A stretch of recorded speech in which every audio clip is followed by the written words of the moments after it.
Hello, everyone, and welcome to What the Heal. My name is Melyssa Sellars, and I am your host as we go together along this journey. And today I have the opportunity of being joined by Melyssa Allen, which I'm just so grateful that you are here. Thanks so much, Maria. I am so excited to be here. Oh, yeah. In the studio, live, with you in person. Oh, I know. So good. Really. It's so funny. A little quick backstory on how Melyssa and I met. Just because I think it's so interesting, but I was at a conference in Portland, actually, and I had a layover. One of the few flights that I actually took a layover with, because I totally prefer not to have layovers. Nonstop is the way to go. I hear you. My gosh, yes. And so I stopped in this little bar, grabbed a bite to eat, and it was funny because the person to the right of me, he was from Detroit, where I'm originally from, and the person to the left of me, was from Orlando. And like when they both said where they were from, I'm like, oh, me too. And they're like, wait, who are you? So it's just so funny, we got into these conversations. And so that person to the left of me, who was from Orlando, she was actually a friend of Melyssa's. Yeah, we were in the PhD program together. So shout out Dr. now, Rosie Peterson. Yes. So exciting. Yes. Thank you so much, Rosie, for connecting us. But I just think it's so wild how, that was back in 2018. And oh my gosh, it was. Yeah. That's crazy to think about. Yeah, because she came back and she was like, oh my gosh, I just met like the coolest person at the airport. And like you two just seem like you really hit it off. And she's having this like grand or soft opening. Yes. I can't remember the soft opening or the grand opening. And I was just like, cool, let's go. And here we are today. Wow. So all those years later. I know, right? It was the soft opening. So thank you so much for coming to that. Oh my gosh, absolutely. Thank you so much for coming here and being on. I know. I need to come here more frequently. Like even as I'm sitting in here, I'm like, oh my gosh, I can't even remember what my last massage session was. And so that means it's way overdue. And I've been neglecting my self-care in that way because physical touch is one of my love languages. And so massage is the perfect form of self-care for me. Yeah. We can get you scheduled before you leave today. Get me on the book. Yes. So for those of you who don't know, Melyssa Allen is a lifestyle medicine coach who received her master's in clinical psychology from the University of Central Florida. She founded her well-being coaching company, Melyssa with a Y, to help individuals, companies, and communities adopt habits to support happier and healthier lifestyles. With her multidisciplinary training in mental health, well-being coaching, and lifestyle medicine, Melyssa is passionate about using her humor and expertise to guide people to build sustainable, positive health habits. And I love her name, Melyssa with a Y, because she spells her name Melyssa with a Y. So I just think it's the perfect name for everything that you do. It's always so hard to describe it to people if they're not looking at it because I'm like, wait, no, my name's spelled with a Y instead of an I, but the with a Y is like WHY. Yes. It's like not the best for non-visual marketing, but we're just going to go with it because it's catchy. No, it's great. It's so perfect. And once you get to know you totally pick up on that as well too. So tell us, Melyssa, what the heal is going on in your world? Oh my gosh. Well, besides kind of recovering right now from a stretch where I was definitely not practicing what I was preaching, I wrote a friggin' book. Woo! Like, what? I mean, you even said, like, when I walked in, published author Melyssa Allen, I was like, oh my gosh, I'm still got to get used to that.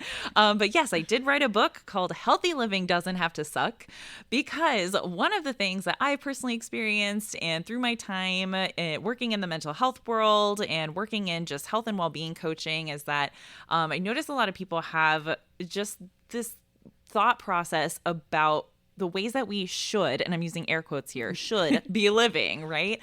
We all know what we should be doing to live healthier and happier, but a lot of times we get in our own way and get stuck with these unhelpful thought patterns of, well, I have to go all in or do nothing at all, and just all these different ways that we end up getting stuck in the suck. So yeah. I wanted to write the book to be like, listen, there's a different way. Like I want to show you that you don't have to give up everything you enjoy in your life and you can still be happy and healthy. So that's kind of what inspired me to write the book. I just had like a thigh slap there. Yeah. I was like, I got excited. I'm like, yeah.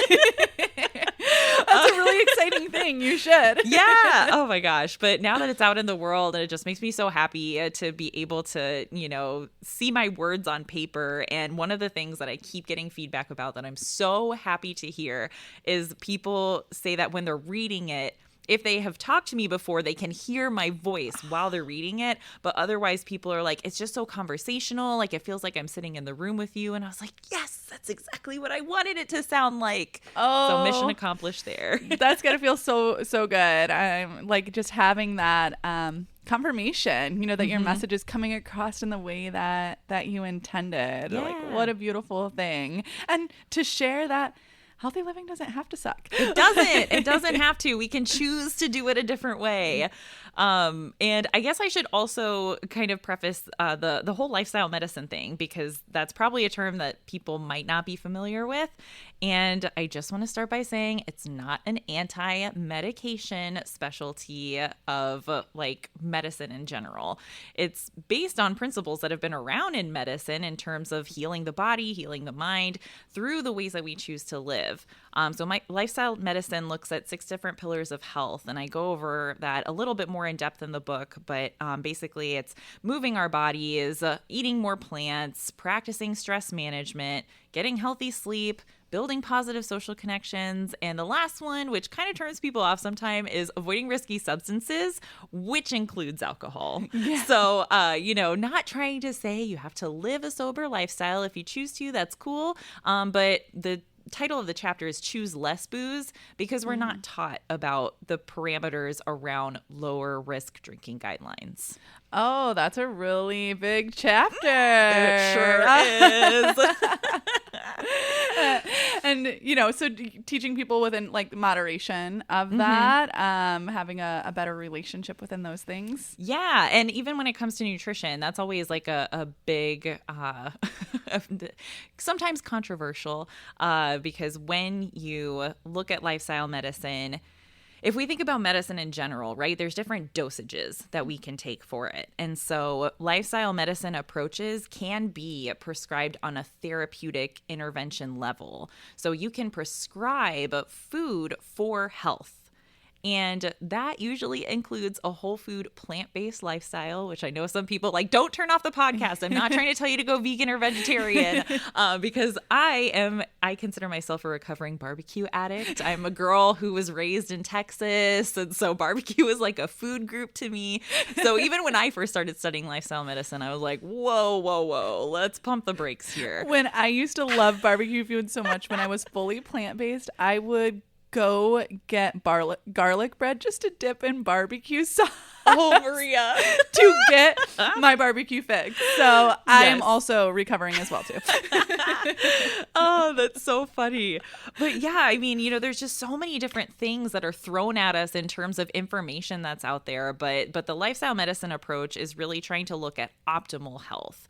And so even in the book, I share what those optimal health guidelines are, but always try to remind people, like, if you're not moving your body at all, you don't have to get the 150 minutes per week the very next week. Like, you want to work up slowly but surely. And a lot of times we discount those smaller steps that we take towards those larger lifestyle transformations. But with time, they add up and they do make a huge difference in our health. Absolutely. It's actually, I was in a meeting earlier today, and, the person was sharing with me how he's recently started practicing yoga. And he's like, well, I haven't been in a couple weeks. Life's been busy, blah, blah, blah. And he's like, well, I could have went on Sunday, actually.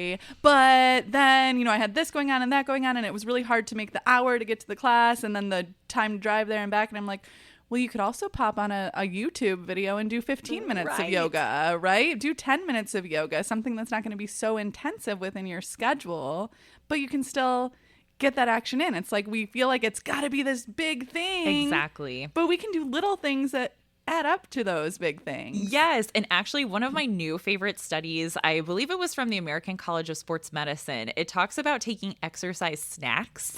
And so just like even 30-second to 1 minute bursts of activity, whether it's jumping jacks or squats or, high knees or something, if you sprinkle those in throughout the day, like you could probably work up to 30 minutes of activity that doesn't have to all be within one single session. And you're still going to experience benefits because you're still going to get your heart rate up a little bit. You're still going to be like, oh my gosh, like I want to stop now, but I've only got 15 more seconds, so I can keep going. So it makes it a lot more accessible. And so really trying to, just like you said, look at those strategies to where it doesn't have to be this big ordeal that we take on and completely trying to overhaul our lives every night. It's just, what is that first smallest step that we can take to make a more positive impact on our well-being for the day? Oh, that's so beautiful. And to share people that snacks, like exercise Yes. snacks can be a thing that create a big effect if you just sprinkle them into your day. Yeah, absolutely. And it's so funny you sharing that experience, because when he was saying, oh, I got too busy to do these things that are the best thing that I can do for myself Right. when I'm stressed, right? People do that with sleep all the time. Like, I preach that sleep is probably the most important pillar out of lifestyle medicine. I don't have Yes. favorites, but I love sleep, and it's so important because It's my favorite. Yes. Oh my gosh, me too.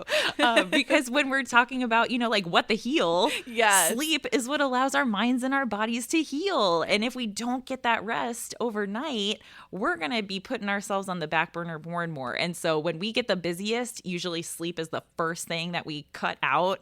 And it's the most important thing that we should be prioritizing, because when people say, I'll sleep when I'm dead, well, that later part may catch up with you a lot faster. Right. If you're not getting sleep. If you're chronically sleep deprived, that's going to lead to a whole wealth of health issues. It's so true. When people wear their sleep deprivation like a badge of honor. Ugh. Yeah, I'm like, Hate it. how? I know. Ugh.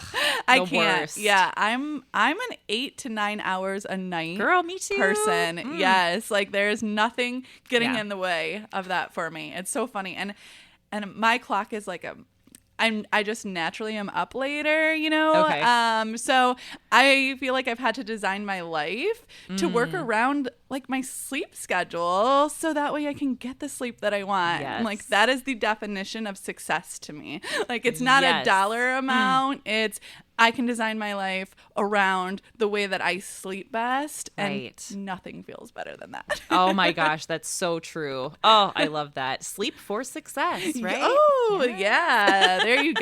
That can be your next chapter. Oh gosh, not again. Maybe a podcast episode. Okay, there we go. Yeah, it's so true. Sleep is imperative for well-being. Yes. For not just physical well-being, mental well-being too, because chronic sleep deprivation is actually linked to a lot of different mental health conditions too. And if you're sleep deprived, like if you haven't slept in 17 hours or more, like your functioning at that level is equivalent to if you're buzzed or drunk driving. Wow. Yeah. So there are statistics out there that show if you're between like 17 and 19 hours of sleep deprivation, it's kind of equivalent to a 0.05 blood alcohol level. And if you're over 21 hours of sleep deprivation, then it's 0.1 blood alcohol content, like equivalent. Oh my So gosh. it could actually be just as dangerous to drive drowsy or sleep deprived as it is to drive buzzed or drunk. Wow. I know. That- So get your sleep. Please. Yes. Please and thank you. Yeah, exactly. Oh, that is huge. I'm like just Right? Like take that all yes, in. I'm literally like sitting here like, wow, because there's so many people out there who are operating from that space Yup. and not having sleep. Right, exactly.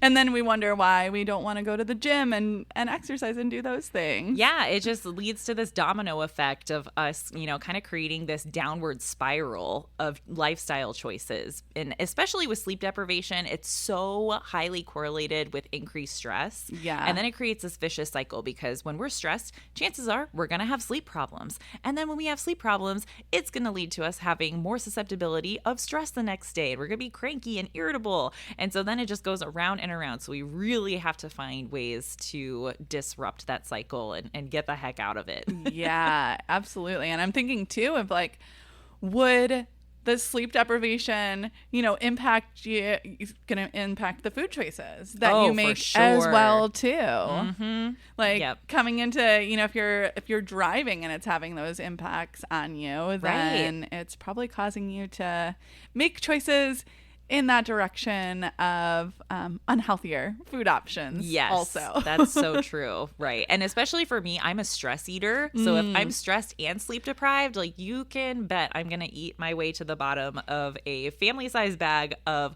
kettle cooked barbecue potato chips. Of course, barbecue. See, it all comes full circle. Right? I actually never made that connection before. That's probably why I enjoy those so much. Yeah, I'm not a chip person. I do love chips and salsa if I go to Mexican restaurants. That's a big if now. Right. But my husband, he's a chip person. And so like if he's got barbecue, I'm like, oh yeah, let me get 5 of those. Right.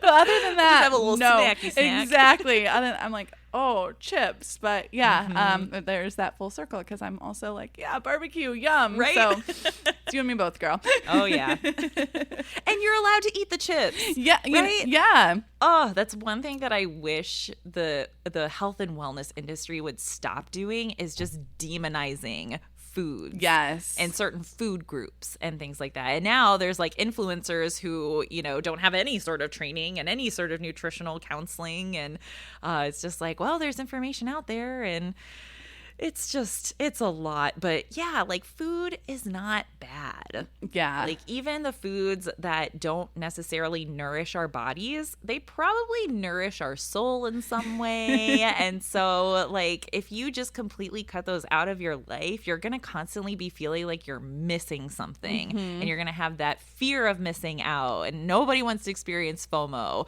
And then if you get to a point where your willpower has just run dry, you are just going to overindulge and totally binge out on whatever you've been depriving yourself of. And then you're going to beat yourself up with this whole thought loop and getting to like all the shame and guilt. And here I go. It sounds like we've been there before, right? Yeah. No, I mean, when I was fully plant-based, that's when I actually struggled the most with food and with diet, and I remember being at a restaurant and it was like, plant-based. So you get a salad with iceberg lettuce and some mozzarella sticks, right? Sure. Times have changed a little bit now where there may be some more options, not necessarily even healthier ones. And that's what I did. I'm like, this iceberg lettuce and fried cheese sticks are not serving my health. In fact, I'm still getting stomach aches. So it wasn't like I need to deprive fully. It's no, I need to find what foods work for me and eat in that way. Yeah, absolutely. And that's a big thing that intuitive eating proposes, and just the guidelines around there. I'm exploring that world so much more because it really teaches you to get in tune with your body, and it allows you that freedom and flexibility to still enjoy your life without those feelings of shame and guilt that we're so commonly experiencing. And I wish I could have done a much deeper dive into that, but the premise of that kind of follows with Healthy Living Doesn't Have to Suck too, where it's like, still give yourself permission to enjoy those foods. Maybe don't eat the portions that you would, because like for me, I mean, I wasn't kidding when I said I could eat myself to the bottom of a bag of family size potato chips. So what do I do instead? Maybe I don't have the family size bag, but I get like the snack size bag so I can still enjoy it. And then you got to pay attention when you're eating, right? But we're all eating distracted. We're eating when we're on our phones. We're eating when we're watching TV, even when we're talking to other people, which that's great for social connection. But then maybe we're eating fast and we're not allowing our body that time to send the signals from our stomach to our brain to say like, hey, listen, we've had enough right now. Exactly. Then we can just kind of like overdo it. Yes. And that's what I did as a kid. I would just eat so fast and then I'd go back for seconds and then I'd start eating those fast and then I'd be miserably full. Yes. And that just became, kind of my relationship with food, where it was almost like that scarcity mindset, like, oh, I want to eat everything all at once. And yeah, it just didn't really work over time, especially when I got to college and I was unsupervised. Still, like I could buy my own groceries, and I was like, oh well, I don't want to cook for myself, so I'll just eat out. And yeah, just looking at your relationship with food is a great place for people to start too, because chances are we may, have some some ways that we could relate to and think about food differently that can ultimately help to promote our health. And there was something you said that I wanted to circle back to when it came to the plant-based eating. Oh, because you were talking about how some of the plant-based foods that are out there now, they're not even healthy because they're heavily processed with all this artificial stuff. Yes.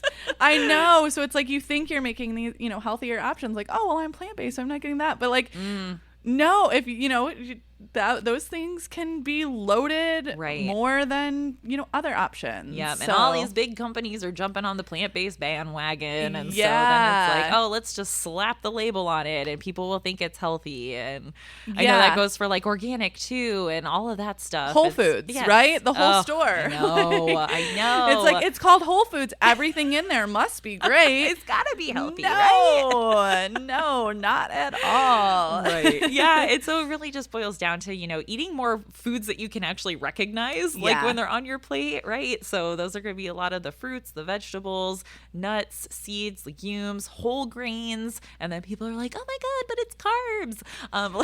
No, carbs are okay too. Your body needs carbs. Carbs are an important source of energy. Yes. And just like fats, your brain needs fats too. So please eat your avocados. No. Yeah, I know. God bless the avocado, man. It's so good. But all of that to say, like, it's just, try to think about food differently. It fuels our minds and our bodies. And so, yes, so some of the food is going to be more like premium fuel for our minds and bodies. Others, maybe not so much, but it's still going to keep us going. Yeah. Yeah. And having little snacks and rewards where it's like, oh wait, okay, I can eat this. The other day, I was a slab master, so I worked at Marble Slab. Ooh. I know, and I used to be an ice cream fiend. Oh my goodness! But in working and rebalancing my microbiome, I really don't have that sweet tooth or anything. Mm-hmm. And I don't really do dairy because it bothers me. But there was a Marble Slab, and you do not see those everywhere anymore. And so I was like, oh my goodness. And I got myself a little kitty cup, and it was just a tiny amount, mint with some peanut butter sauce and Oreo. Ooh, I know. And I was like, tasty. It was just a little tiny bit, but it was perfect. And I don't have to like beat myself up over the fact that I ate a little tiny cup of ice cream. I definitely took my enzymes right afterwards. Yeah. Oh yeah. But it's not something that I eat now, but I was like, oh, wait, Marble Slab, you don't see those everywhere anymore. I haven't seen one in eons, so I'm like, oh, I need a little blast from the past. Treat yourself. Yeah, and it's okay. Like, it's all good. But there was a time where I would have beat myself up over that and cause this whole other spiral over it. And it's like, it doesn't have to be like that. Yeah. And I think a lot of people take that approach with lifestyle changes in general. And there's actually so much research that shows when we try to beat ourselves up or like drill sergeant ourselves to change, thinking that like, oh, well, that's just how, that's how I perform the best, or that's going to help me reach my goal. The more that you bully yourself, the worse you're going to make yourself feel. And we've already kind of touched on how when we don't feel good, we tend to make choices that do not support our well-being so much. So you just end up creating this downward spiral for yourself. So part of the book actually talks about how we need to like become our own cheerleader, right? We need to show ourselves that same, go team. So we need to show ourselves that same kind of kindness and compassion and support that we would for someone else. If they had told us like, hey, I'm trying to make healthier changes in my lifestyle, you wouldn't be like, yeah, because you're so fat, you need to lose weight, which is probably what you tell yourself in the mirror. Right. And so really trying to create that new relationship with yourself too, and trying to just treat yourself differently to help create more positive emotions that are going to contribute to an upward spiral of lifestyle change, which is also shown in the research that the more that we feel good, the more inclined we are to make choices that are good for us and just, start to build that positive momentum. Yeah. And supporting ourselves, in that way. And I read somewhere once, it's like you've, tried bullying yourself into the changes you want all this time, and have you got there yet? No. So how about we try loving ourselves into those changes and approaching it with that mindset instead of like, oh my gosh, I have to do these things because I'm fat, or, Right. whatever it is that your story may be. Like, no, I have to do these things. I get to do these things to support my health Yes. and to, because I love my body and not Right. because I hate my body, and just repatterning that dialogue. Yeah, absolutely. And I always try to prepare people. Are we allowed to curse on this podcast? Yeah. Okay.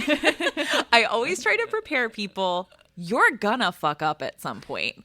Yes. Like, it's going to happen. You're going to give into temptation. Maybe you're going to go on vacation and there's like an endless buffet and you're not going to work out and you're going to eat your face off. And that's okay. Like, it doesn't mean that you have to totally abandon all of those ambitious goals that you had for yourself. You just got to pick yourself up, dust yourself off, and just get back to what you were doing before. Or if that seems too intimidating, like if you let a slip turn into a slide, that's another name of one of the chapters.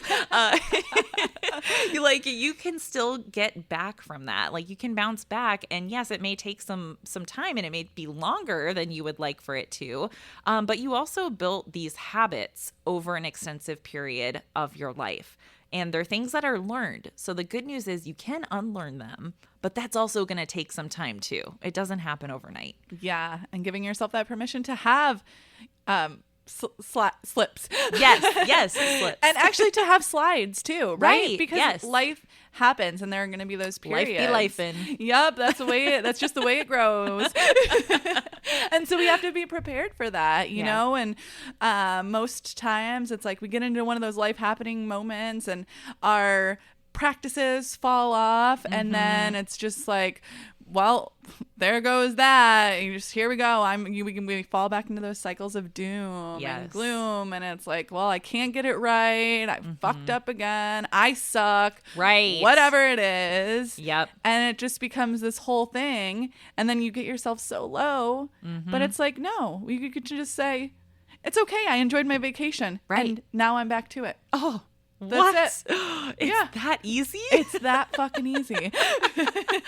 I know. And I think that's the thing that people don't understand too, is like you also have learned these thought patterns over time. So trying to change them is also going to take quite a bit of time, energy, and effort, but you have to practice it. And one of my big things is practice makes progress. Because we have been taught that practice makes perfect, and we ain't ever going to be perfect when it comes to what the fuck these is that? Yeah. I know. Perfect does not exist. No, Yes. not in this world, not in this lifetime, not at all. So we got to change that mindset too, and just focus on the progress that we're making and celebrating that along the way too, because we tend to, it's fascinating because when I am coaching, I'll start off by asking, like, what went well for you? And the first thing that people say is like, oh, well, I met my goal, but, and then they'll like go on this downward spiral of like all the things that they didn't do well. And I'm like, okay, but you met your goal. Right. Like, you should be proud of that. Or even if they didn't meet their goal, but they made steps towards it, that is like leaps and bounds from where they were starting. Yeah. You have to point that out. And then people are like, oh, yeah, I guess that's true. And that's one of the things that I love about the coach approach, is because you really like help people to meet themselves where they're at and celebrate that progress with them along the way and create that life that they desire for themselves and really figure out what that roadmap looks like. I did have training in the therapy and counseling world, and I also found a lot of value in that. But, I just thought that it was so much more. Is this proper English? So much more different. So much more different. Yeah. Is that right? Oh, Sounds right to me. We're going to go with it. Because when you're working in therapy, a lot of times you're not just helping people meet themselves where they're at and looking at where they want to go forward, but you're really having to process a lot of the stuff from their past that has led up to where they find themselves now. And, usually that's going to look like trauma. That's going to look like depression, anxiety, like all of those things, which are very important to honor and hold space for. But in coaching, we really reflect on the past to look at what's worked well for you and how can we use that, or how can we gain some of that information from looking backwards to help us figure out where we're going to move forward. So we don't spend as much time kind of processing through the life events that have led up to where you're starting out. Yeah, just working through where you are and figuring out what you can fine tune to continue to serve you in the future, and what pieces you can say, oh wait, maybe I don't need that one anymore. Yeah, because it is about finding what works best for you. And I think that's something that people struggle with sometimes, because there's so many just like one size fits all approaches that are trying to be thrown in our faces to say, all you need to do is this XYZ workout. Run. Yeah. Oh my gosh, the runners. Oh my gosh. It's just, I mean, there's no one size fits all, end all, be all. And even when you find something that works for you now, that doesn't mean it's going to work for you in 5 years or 10 years. Exactly. Like things, you're constantly having to meet yourself where you are. Right. And the sooner in life where we can learn that practice, the better it serves us as we age. Yeah, no, that's so true. Like, what happens? Age. That's right. We get older. We don't want to say it that way. I know. I was like, oh, wait a minute. No, I embrace aging. Yes. And you know, that's something where now I kind of look at aging as a blessing, because there are friends that I've lost that haven't lived to see the age that I am today. Exactly. And so it's like, wow, you know, to be 33 right here, right now. Yeah. Like, that's amazing. Yeah. And that really helped me because, when we're looking at, you know, I love you, Mom, but Mom's generation, it's like you're so worried about your wrinkles and your crow's feet and your smile lines and like the flab on your tricep that everyone is like, when I wave, I don't want it to jiggle. And like your body's made to jiggle in certain points. Embrace the jiggle. Yes. Yeah. And I tell people that like aging is a gift. Yeah. You know, it really and truly is, because not everybody gets to live to be at the age that you are now. And life, your expiration date is not guaranteed whatever date that may be for you, whatever age that it is. So it's like, embrace that you're right here, right now, at whatever age you are, with whatever wrinkles that you have. Yes. And if you have gray hair, lucky you. I know there's so many women growing out their gray hair, which I love to see. Yes. Well, I'll have a gray hair one day. I'm waiting on it anxiously. I know. I kind of am too, actually. Really? Like, I haven't reached that yet. Yeah, I haven't either. And I'm just like, oh my gosh, all of my siblings, even my sister who's 11 years younger than me, she's already had her first gray hair. What?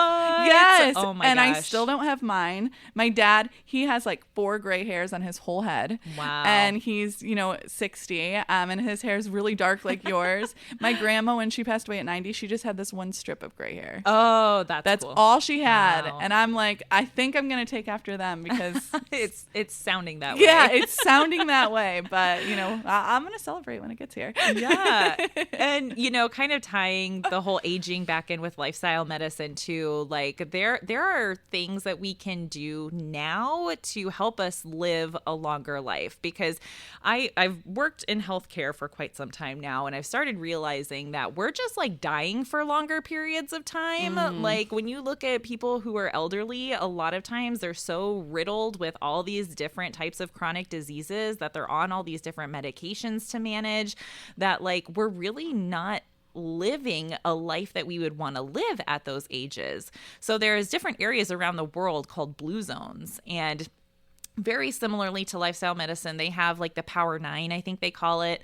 And it looks at, just these communities that have the highest concentration of centenarians, which are, I think that's the right term for it. It's people who live to be 100 or more. And so they look at the ways that they live, and it's, a lot of different things that overlap with lifestyle medicine. They have strong communities. They maybe don't have a sober lifestyle, but they only have like one glass of wine with dinner at dinner with friends, instead of the work hard, play hard mentality that we kind of find in our society. They're eating mostly plants. And they're walking everywhere. Their communities are built to be mobile for you to walk from place to place. And we don't really have that. So, they're looking at all these different areas around the world and trying to find those similarities, because when we change some of our lifestyle behaviors, we can actually change some of our genetic output too. So our genes are not set in stone. There's actually epigenetics that Say are... that again? Our genes are not set in stone. It's not the defining factor. Like, I have family history of different types of chronic diseases like heart disease, cancers, and things like that. But some of that can actually be up to, I think it's 80% of things like hypertension, obesity, type 2 diabetes, and heart disease can be eliminated through following the lifestyle medicine behaviors. And of course, that's the optimal guidelines. But even just following it a little bit is going to help reduce that risk. So trying to choose the way that you live and just being able to take those small positive changes is going to ultimately help you live a longer, healthier, happier life, as much as it's up to your control, right? Yes. Like you said, we can't set our expiration date, but we can make those changes to help support us to age more gracefully, to, you know, be like that 85-year-old who's in the silver sneakers classes, like lifting weights probably heavier than I can lift sometimes. Right. And so that's Going who strong. I want to be. I want to be that person.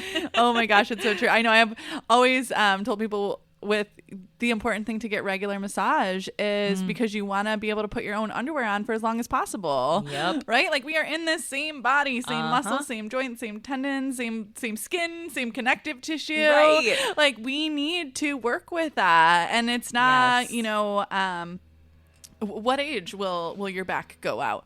Who knows? But like, when you don't do proper care and take time for those things, that age usually comes a lot sooner. Right. Oh, that's so true. I know. We have like our physical age and then we have like our chronological age, and sometimes those do not align. Yeah, because you can have two 85-year-olds next to each. You could have two 50-year-olds next to each Yes. other. Yep. I mean, truly, who are not appearing to be the same age at all. Right. And a lot of that comes down to the way that they're physically able to Yep. move. Like, that's where your age really comes in. That's the age. It's like, you could be an 85-year-old moving like a 50-year-old. Yeah. I'll call you 50 then. Right? Exactly. Age is but a number.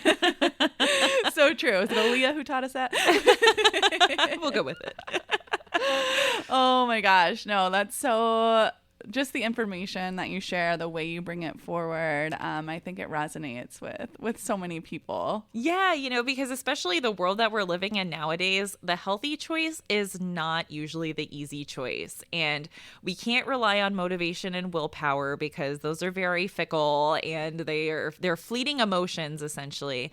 I mean, willpower, I guess it's a muscle. Like, you can kind of train your willpower, but like, you don't want to just live your life constantly having to tap into that so you can say, oh no, I can't eat that piece of cake. Like, just eat the goddamn cake. Yeah. Take a bite or two. You don't have to eat the whole cake. Yeah. But you also don't have to, like, beat yourself up over the fact that you even want to take a bite of the cake. Right? Yes, right, because then that's just miserable. And who wants to live that way? Like, you see the cake, you crave the cake, and you're not going to give yourself the cake, and then you're beating yourself up because you crave the cake? Oh, no, honey. Not anymore. We are choosing a new way to live.